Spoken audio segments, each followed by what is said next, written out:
Welcome তিথিস Holmes kitchen channels. আমার চ্যানেলসে সবাইকে স্বাগত জানিয়ে আমি একটি নতুন ভিডিও স্টার্ট করছি।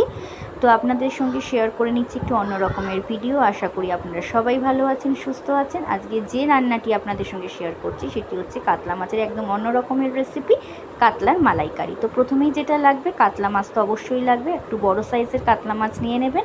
আর নেবেন উপকরণের মধ্যে হচ্ছে নারকেলের দুধ, চালমগজ পোস্ত বাটা, পেঁয়াজ বাটা, আদা রসুন বাটা, চিনি, নুন আর হচ্ছে ফ্যাটানো টক দই। টক দইটা কিন্তু ভালো করে ফ্যাটাবেন যাতে কোনো লাম্পস না থাকে। আর মশলার মধ্যে সাদা জিরের গুঁড়ো, ধনের গুঁড়ো, গরম মশলা, হলুদ, কাশ্মীরি লঙ্কার গুঁড়ো আর ঝাল লঙ্কার গুঁড়ো। এরপরে মাছটাকে ভালো করে নুন, হলুদ আর কাশ্মীরি লঙ্কার গুঁড়ো দিয়ে ভালো করে মাখিয়ে নেবেন মশলার সঙ্গে, যাতে মাছের গায়ে মশলাগুলো খুব ভালোভাবে লেগে যায়।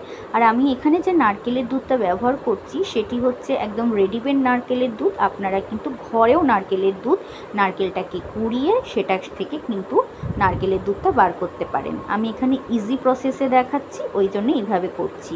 তারপরে কড়াইতে তেল গরম করে সেই তেলের মধ্যে হালকাভাবে মাছগুলোকে দিয়ে দেবেন।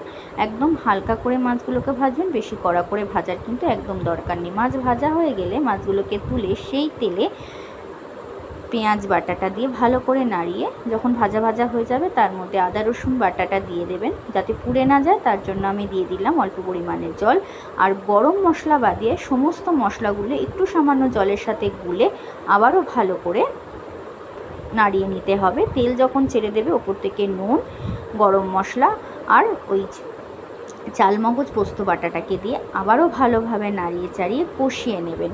যখন কষে গিয়ে তেলটা ছেড়ে দেবে, ঠিক এই রকমভাবে যখন তেলটা ছেড়ে দেবে, ঠিক এই সময় দিয়ে দেবেন ফ্যাটানো টক দইটা। ফ্যাটানো টক দই দিয়ে মশলার সাথে ভালো করে মিশিয়ে নেবেন। এরপরে দিয়ে দেবেন টকটাকে ব্যালেন্স করার জন্য চিনি। তারপরে দিলাম সামান্য গরম মশলা। এগুলোকে দিয়েও আবার ভালো করে নাড়িয়ে কষিয়ে নেব। কষানো যখন হয়ে যাবে তখন একটু ঝালের জন্য আমি এখানে গোলমরিচ গুঁড়ো ইউজ করেছি। গোলমরিচটা দিয়েও ভালো করে নাড়িয়ে যখন তেলটা ঠিক এই রকমভাবে কষিয়ে ছেড়ে যাবে তখন এই সময় মাছগুলোকে খুব হালকাভাবে দিয়ে দেবেন। আর খেয়াল রাখবেন যখন উল্টাবেন মাছগুলো যাতে ভেঙে না যায়। খুব হালকাভাবে খুন্তির সাহায্যে মাছগুলোকে উল্টে পাল্টে দিয়ে ওপর থেকে সামান্য একটু জল দিয়ে মিনিট 5 মতো মাছটাকে ফুটতে দেবেন। আমি ঢাকা দিলাম।